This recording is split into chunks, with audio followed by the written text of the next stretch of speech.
Good evening, everybody, and welcome to Todd Klindt's SharePoint podcast, lucky number 232, recorded live from my basement on January 19th, 2015.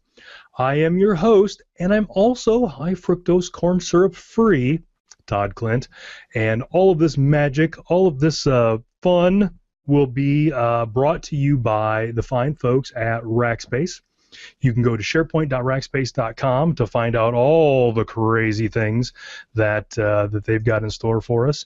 And so there's some fun stuff at sharepoint.rackspace.com. By all means, go there. You got to go there. You know you want to go there. All kinds of crazy things. But also, I told you before that I was doing some work with the public cloud folks, or Microsoft Cloud folks, or whatever they're calling themselves.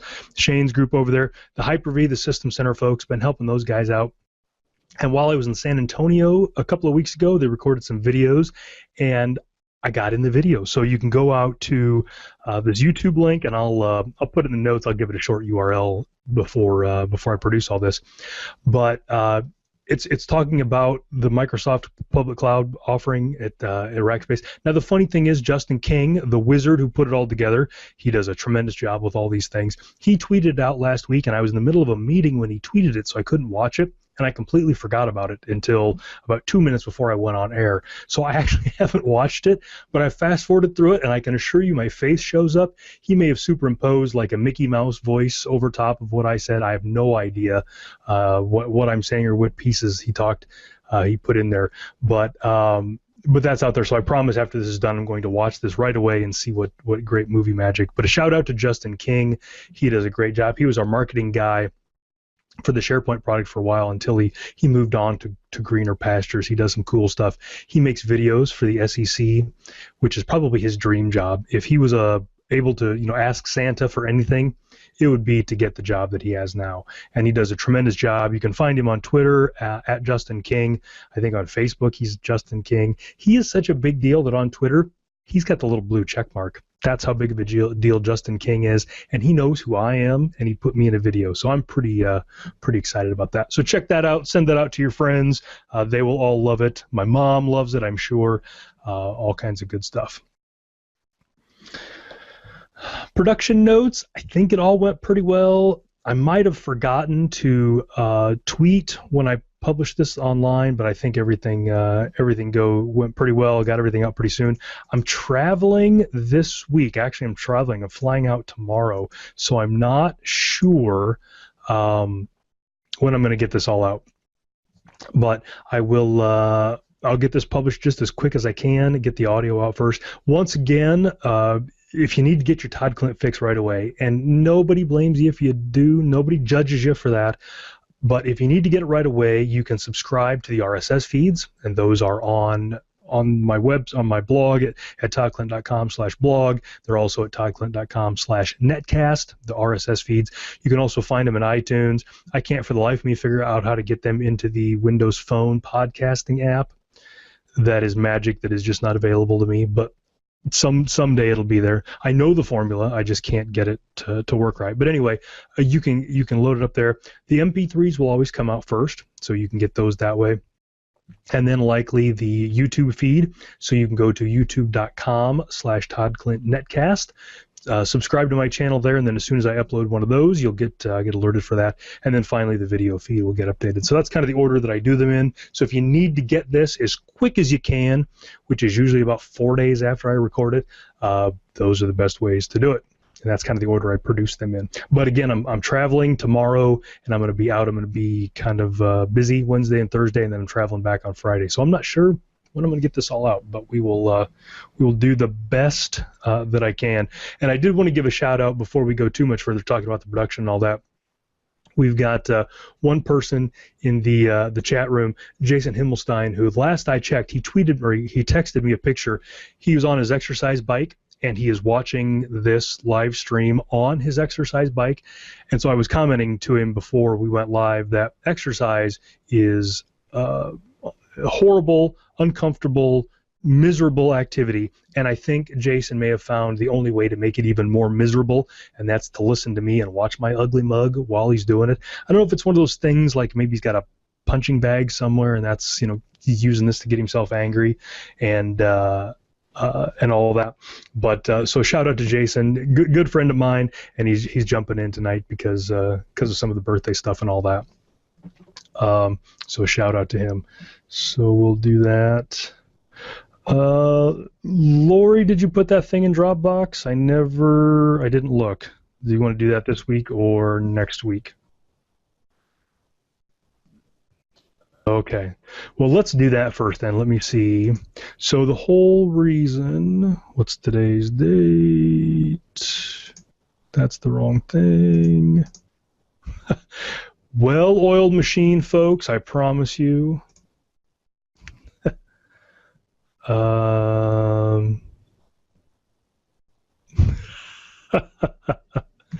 Okay. Holy crap. Okay. So I was going through the pictures. I didn't want to read any of this without knowing. So the reason that Jason's here and a few of the other folks in the chat room is because of the big birthday drive that happens every year around my birthday. So my birthday's in a couple of days, and as has been tradition around here for 5 years or so, the hooligans that follow this, that hang out in the chat room and all that kind of stuff, we get together at conferences.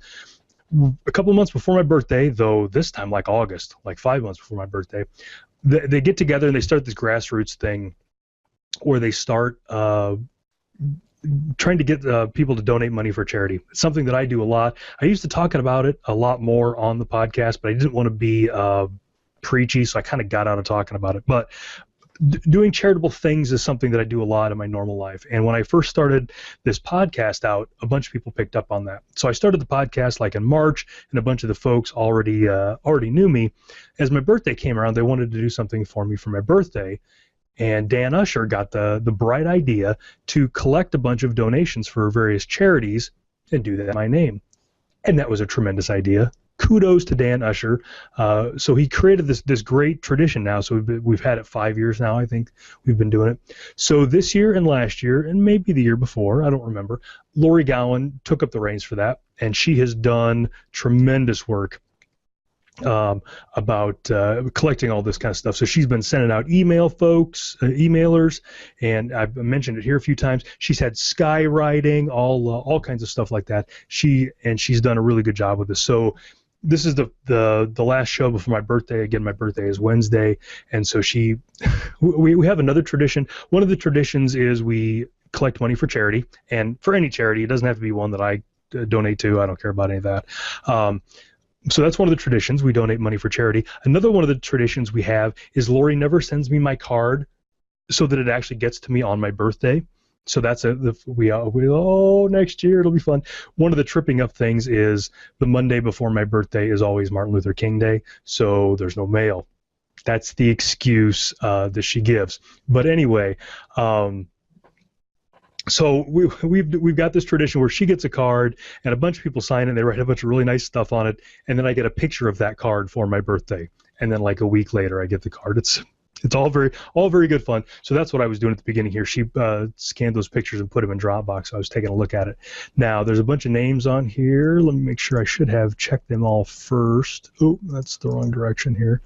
For the people. So not everybody's on here. If I left your name out, by all means, email me, tweet me, whatever, and let me know that you were in on this too, because I want to make sure that everybody gets a shout out. So the following people have donated money. We've got, in no particular order, which is a lie. This is actually the order that's in on the card, but not in any particular order who I like the best or anything like that.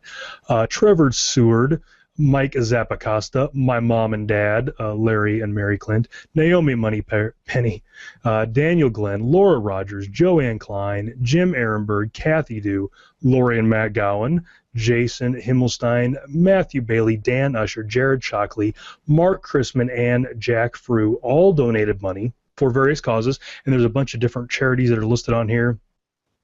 Doctors Without Borders, Adopt a Family, Wounded Warrior Project, St. Jude's Hospital, Snowdrop Foundation, Nashville Rescue Mission, Hannah Home, Autism Speaks, Richie's Spirit Foundation, ASPCA, Jill's House, Imagine Children's Museum, U12 Soccer, and I thought I got an email about another one. But those are all the charities that benefited from this. These folks raised over $2,000. Oh my God, over $2,000. At this point now, it's $2,095. There's always a few stragglers that show up, so I'm sure that number will get bigger.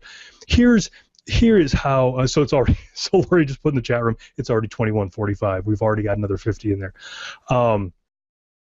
So here is how big this thing has gotten. When they first started doing this, like the first year when Dan talked about this, I'm like, Dan, that is a great idea. And I tell you what, Dan, I will match every dollar that you guys donate. And so I don't remember what it was the first year. And actually, Lori's got all the totals. Let me see if I can find it. But the first year was a few $100s, and that was pretty great. And it's like for the next couple of years, I would match the funds that they donated because it was not that big a deal. But last year they got Lori had a goal of $1,500, and they got $1,611. So this is the fifth year we've done this. First year was $500. We dropped off. The next couple of years we had $250, $370. Lori took it over in 2013. We had $700. Last year and so again, all these years I'm like, oh yeah, I'll match you $500, whatever. Last year, $1,611. And it was last year when my wife and I had to sit down and start rethinking this whole match them dollar for dollar deal, because my kids got to go to school, and I live in Iowa. We got to have heat in the winter, and you guys are raising just crazy amounts of money. And so this year we're currently at $2,145, $2,000 you guys have raised for charities, and that is just amazing. So I've talked about it in the past, and I don't want to get all sappy with you guys, but when this thing first happened 5 years ago, I thought, this is pretty cool. You guys raised $500, and more importantly, you guys think of me as a charitable guy and think of charity as something that is valuable and meaningful to me, because it is. And so again, when all that happened, the first time that we did it in 2009, we were just kind of starting to eke our way out of the recession. There were a lot of people that were hurting, and it felt good to me to give a little back because I've been pretty fortunate. But then you guys really took the ball and ran with it. And man, this is crazy. Like, I almost don't understand. I'm starting to get teary-eyed here. I mean, it's just crazy that you guys have done all this, and it means the world to me. I try not to, preach or proselytize too much about it because we all got stuff going on. But man, this is one of the coolest things ever. So thanks to every one of you, and I will send you each a personal thank you of some variety over the next week or so. I got bad about that last year because so many people donate. So, okay. You must have left and came back. So thanks again to all you people. It means the world to me. I can't express how proud I am of you guys and how good this makes me feel. And this is kind of a tangent thing. I've read some books about guys like Steve Jobs and Bill Gates, of which I am nowhere near these guys. But one of the things that's always important to them is their legacy. And Bill Gates didn't really want the legacy of being a computer guy. And that's why he does all the Gates Foundation stuff and the philanthropy. And so I guess what this comes back to is whatever my legacy is, if your guys' thought about me is he's the guy that raises money for charity with his nerd friends, that's pretty damn cool. That is a legacy that I will gladly take. So again, thanks to all of you, and a special shout out to Lori Gowan for putting all this together. She's done the hard part. I've really just repeated the stuff that she's done on here. So thanks to everybody, and I got to quit talking here before I get all red in the face. Okay, so now on to more reasonable things. I wanted to take a shout out and talk about something I screwed up on my website. I don't know if you guys have heard or not. I have these little lists. You can go to toddklindt.com/SP2013 builds or toddklindt.com/SP2010 builds if you're still rocking SharePoint 2010. And there's no shame there. And you can use these lists to find out all of the patches that have been released for each product and what build they are, things like that. So it was brought to my attention, sadly, a week ago, oh, how embarrassing, that I had an error on the September and October CUs for SharePoint 2013.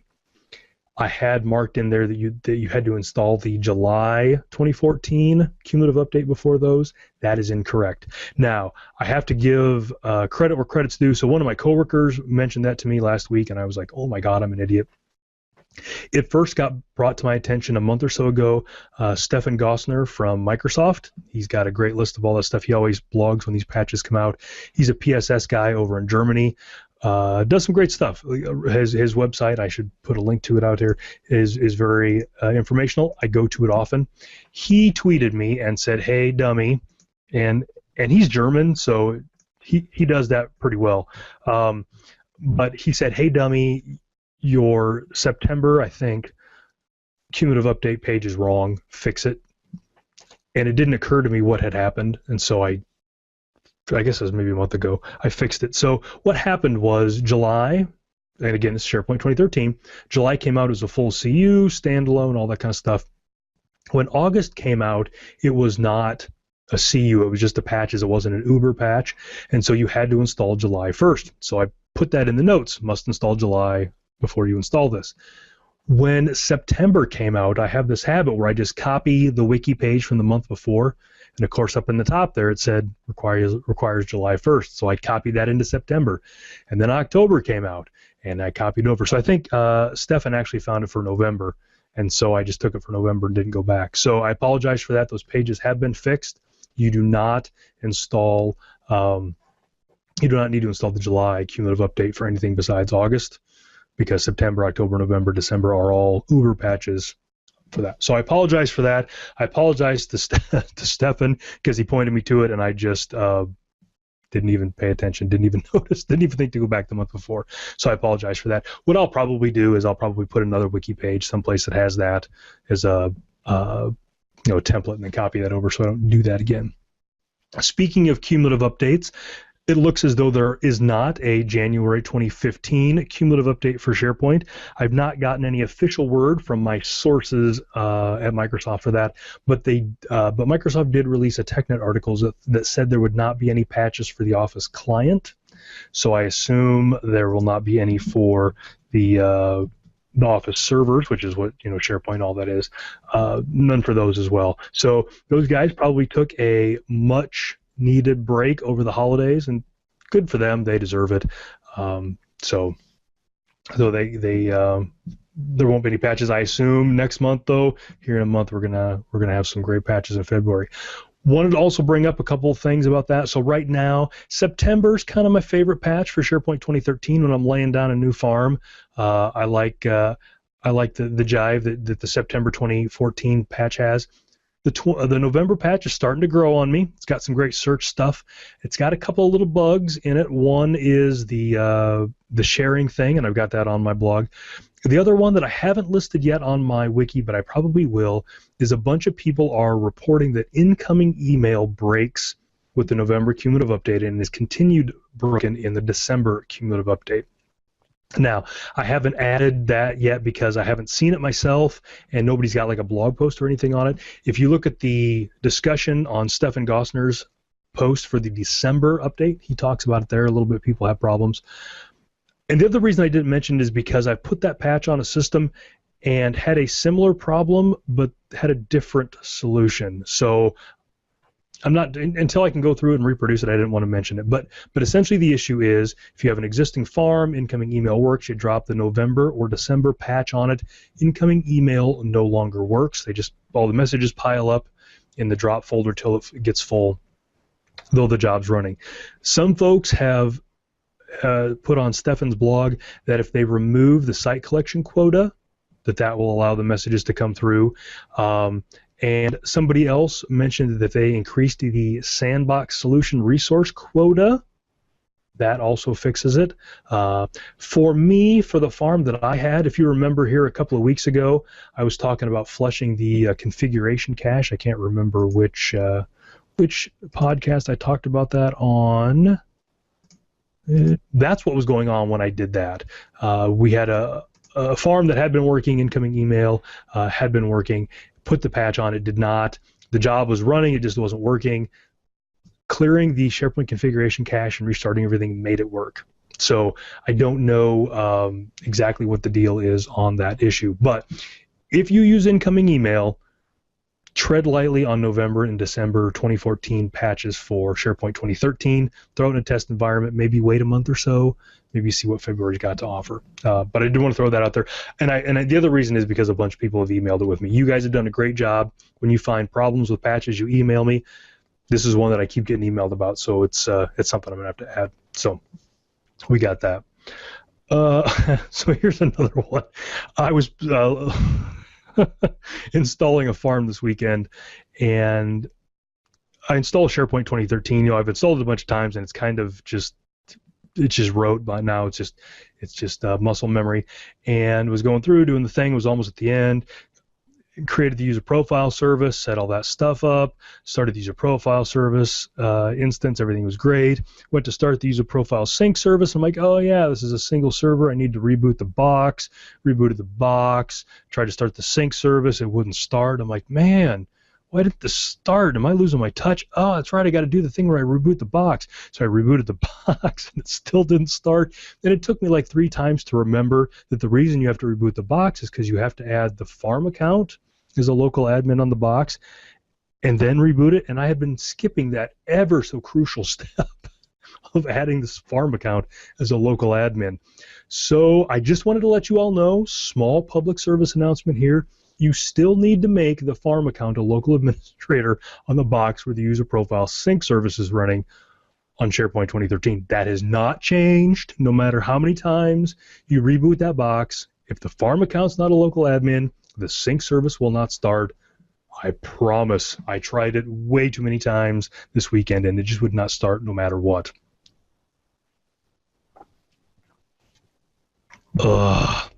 Hate it when I do dumb stuff like that.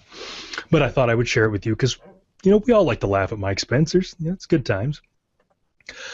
Okay, so for some non-SharePoint stuff, some other fun stuff, I think I've told you guys, I recently upgraded my phone. I've got a Lumia 830 now. Upgraded my Lumia 920.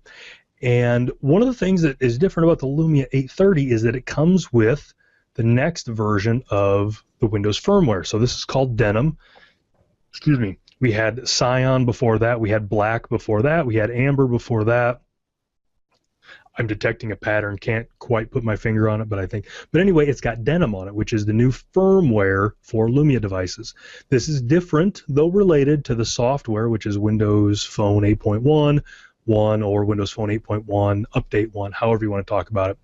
But there's been some confusion around what Denim is, when Denim's coming out, when devices are going to get Denim.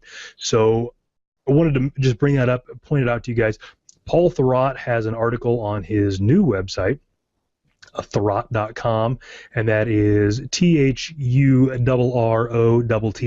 The way I always remember it is every consonant you can double, you do double in Paul's name.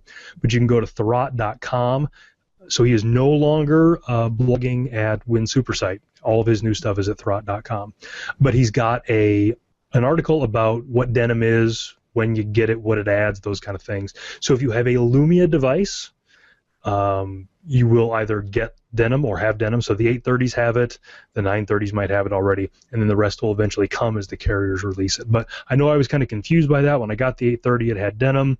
I thought my 920 was getting everything. So Paul's article is a good primer for that if you've got one of these Windows phones. And I like mine, I would show it to you, but I'm running a timer on it right now so I know how long I've gone, so I don't want to show that to you. The other thing that I wanted to mention was Wednesday, also internationally known as my birthday. Microsoft is having a huge event out in Redmond where they're kind of showing the next chapter of Windows 10. So more tech preview stuff. I've heard from the grapevine that this is going to be some more enterprise things. They might mention Windows Phone. Who knows? But I will be at Rackspace. I'll be in San Antonio that day doing some other incredibly important things. I'm very important to Rackspace. I don't know. So I'm going to be down at the castle hanging out with those guys. But for those of you that have nothing else going on, you can go to live.cnet.com and you'll be able to watch their live blog. I don't know that Microsoft is streaming it live, but every tech journalist under the sun is going to have all the stuff from it. But if you're interested in Windows 10 or Windows Phone 10, there's going to be some cool stuff out there for you guys there. So check that out, and I'll try to get some stuff out for it for next week when I get back. Speaking of Microsoft, I just saw somebody tweeted this before I went online, so I thought I would mention it. For those of you who've been considering taking Microsoft exams, and you're missing out if you don't, I've taken a ton of them over the years. Always a good time. Never, except for the one, never had a bad time, except for that time that I kept failing that developer exam. That's a completely different story. I finally bested it. I got it. But Microsoft is offering their second chance or second shot thing again. And this is a program they've got where you can take a Microsoft exam, and in the unlikely event that you don't pass it, that you don't knock it out of the park the first time, I know how crazy those chances are, but if that actually happens and you don't pass it the first time, they will let you pass, or they will let you take it again for free. So there's a bunch of rules about that. I'll have a link to it in the show notes. But you can take it for free. So that lets take some of the pressure off if you're going to take any exams. I recommend them. I've taken a bunch of the exams. I've kind of lost track. But not only do they look good on a resume, I know it's cliche, and I know it's dumb that exams are important and all that, but it does look good on a resume. And I'll be honest with you, every exam that I have studied for, I have learned something. Because there's just pieces of the product that I don't normally touch that they absolutely test on, and so you will learn things. You will become better at your job by studying for these exams. So that's out there. Now, for those of you in the chat room, this is 3H, so be listening for this. I talked last week about how at CES, Intel had announced the little HDMI stick computers.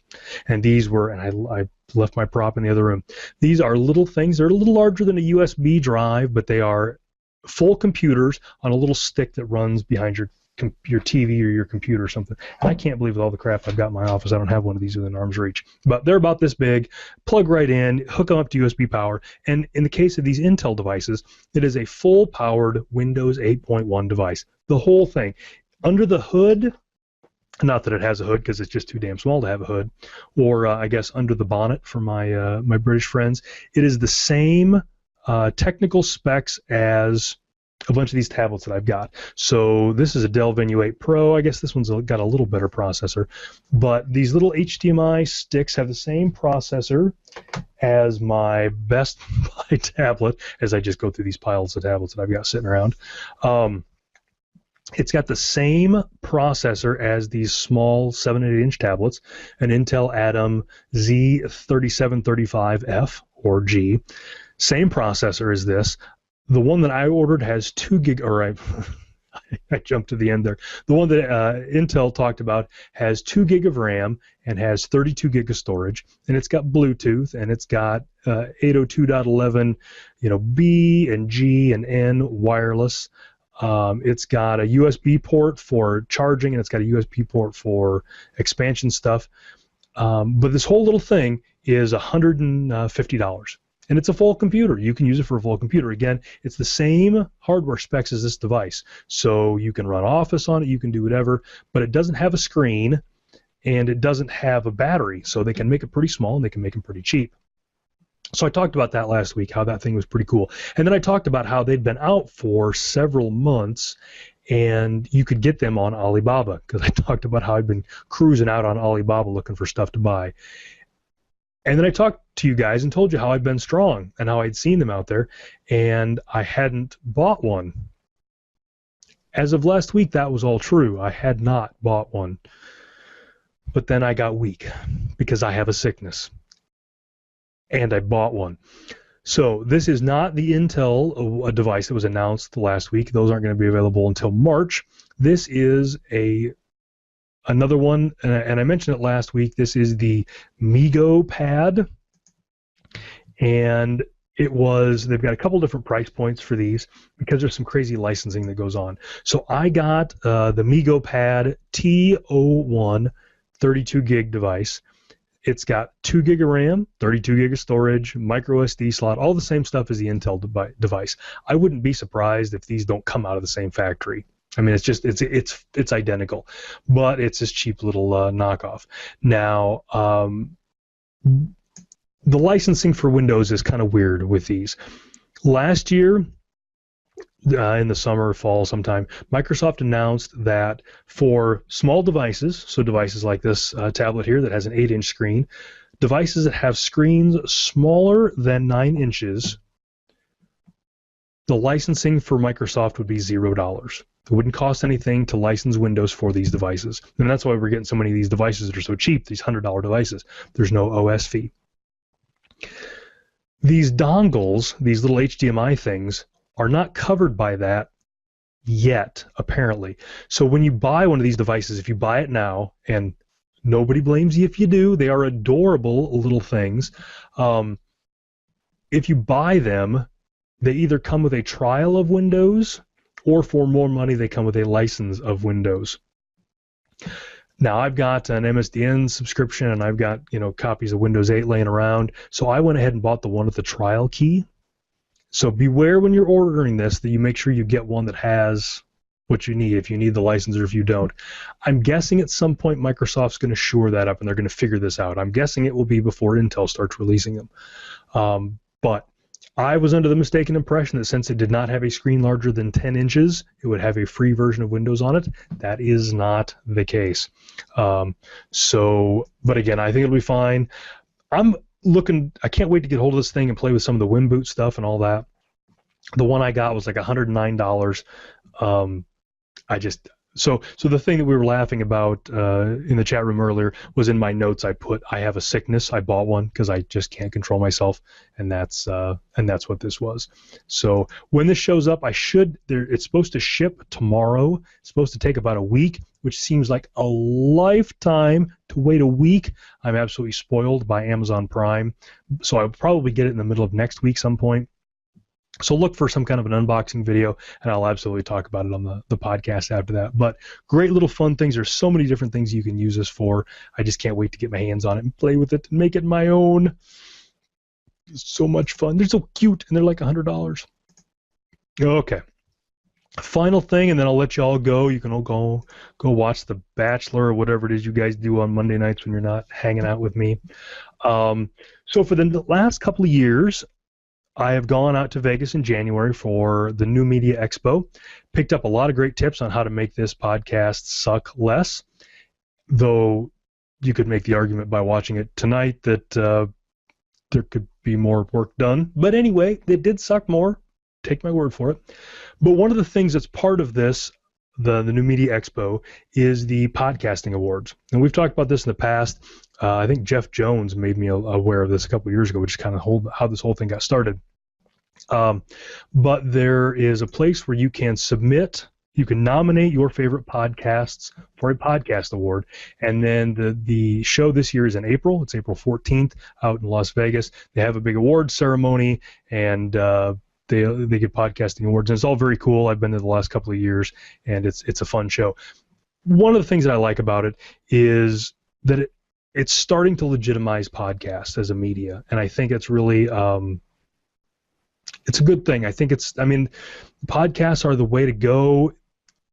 They're free, and you can watch them on your own time and on your own devices. And I'm a big fan of podcasting, obviously. So I like this whole podcast award thing. So the reason that I'm bringing this up to you folks is because I want to make the link available to you should you want to nominate this show. Now, let me be very clear about this. Since I'm going to be in the technology category, well, not that it would matter. I wouldn't win in the category of podcasts by guys named Todd K, even, probably. But, so I have zero chance of winning. Zero. But I think it's cool. And I just would think it would be cool if I get nominated. So you can go to podcastawards.com and you can fill out, and it's only for 2 weeks, so you got to go fast, because Lord knows it'll take me a week to get this thing produced. So you can go out to podcastawards.com and you can nominate podcasts in however many categories you want. Now, this one would obviously be in the technology category. I didn't think, culture and arts would be appropriate, or religion, inspiration. You can make an argument. But anyway, technology podcast. And so when you nominate me, I want you to put in the URL toddklindt.com/netcast. And then, you can put the name in there and all that. And you get one ballot, so make it count. Make sure you put me in there. And the more of you that submit it, they've got this whole crazy process. If you look at the top of that page, they've got a link there that they tell you how they go through all this, but they look at the nominations. Again, I'll never win. I don't even think I'll make the top 10, because the last couple of years they've had top 10s, because there's some great tech podcasts out there, obviously. But I saw it come out, and the other thing is I read through this, and I've seen this before, and I've not really mentioned it, but as I read through it this time, they were all about telling you to promote it to your viewers. So I thought, what the hell, I will do it. So podcastawards.com, technology podcast area, toddklindt.com/netcast, and go ahead and put that out there. Again, it won't go anywhere. I just think it'd be kind of fun. So Jack has already nominated me for the best adult podcast. So I will tell you that, again, I've been to these awards a couple of years, and there are some funny podcasts that get nominated for the adult one, the mature one. Lori is asking if I win, which I will not. I will only get nominated, and I won't get that either. Do you get a free trip as the producer? So yes, I will say, Lori, if I win, I will pay for your trip. If I win, there you go. That is your payment. If I win, yes. Now, I'm not even going to make it on the ballot, but if I win, you go to Vegas, April 14th. So anyway, I thought I'd mention that. That's just a fun thing, not a big deal. Jason in the chat room is saying that he thinks that adult podcast is weird because he rarely thinks of me as an adult. That's probably pretty accurate. So now Lori's soliciting to get my podcast nominated because she wants to go to Vegas. So if you want to nominate me to throw Lori a bone, absolutely. Beth's saying if I win, they'll all go to Vegas. It'll be awesome. So again, podcast awards, fun thing. I'm not too worried about it. All right, we're on the home stretch here, folks. I promise we're almost done with this. Shameless self-promotion, same couple things we've been talking about for the last month or so. Here in like 3 weeks, SP TechCon in Austin, Texas, for the very first time. My very first time in Austin, Texas as well. That is February 8th through the 11th. Shane and I are doing our SharePoint Administrator Skills session. We're doing 2 upgrade sessions, Part Uno and Part Dos. We are doing a troubleshooting technique session, and that's it. And then we'll probably do lightning talks and all that kind of stuff. You can go to sptechcon.com and find out all about that. Sign up for that. I hear the hotel rooms are flying off the shelves. There's a bunch of other fun stuff going on in Austin. Not that there's not always fun stuff going on in Austin, but particularly fun stuff the week of February 8th through the 11th. So sign up for that and go out for that. And then in April 20th through the 22nd in London, England, I have the distinct honor and pleasure of speaking at the SharePoint Evolution Conference. So one of the nicest, most benevolent SharePoint folks there is, Steve Smith, has graced me with allowing me to come to his conference, and I am very super duper excited about that. You can go to SharePointEvolutionConference.com and sign up for that. That is in London, England, April 20th through the 22nd, and I will be doing my upgrade sessions there as well. So I will have practiced them once at SP TechCon, and I've done them a couple other times too, but that'll be good. So thanks to everybody. Did a pretty good time on time tonight, 38 minutes, not too bad. Thanks to everybody. Hopefully I got this thing out quick. Chat room, stick around. I'll be around for a while. But everybody else, thank you very much. I appreciate all your support, and I'll see you next week.